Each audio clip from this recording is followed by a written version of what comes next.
På årets cykelkongres udnævnte Dansk Cyklistforbund Ballerup som årets cykelby. Det er vi naturligvis ret stolte af.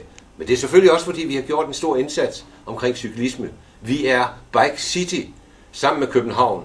Det betyder, at vi skal gøre en indsats både for de professionelle, altså med store arrangementer i arenaen, men også for den almindelige cyklist. Og vi har lavet bedre cykelstier, vi har lavet bedre parkeringsforhold, men vi vil fortsætte, for det forpligter at få sådan en pris. Så de kommende år vil vi lave endnu flere arrangementer for os alle sammen. Det skal være hyggeligt og rart at cykle, og så skal vi gavne miljøet, vi skal gavne naturen, vi skal medtænke sundheden i vores cyklisme. Så bedre parkeringsforhold, bedre cykelstier, det er det, vi socialdemokrater vi vil arbejde for i de kommende 4 år. Husk at stemme ved kommunevalget den 17. november. Stem på Socialdemokraterne.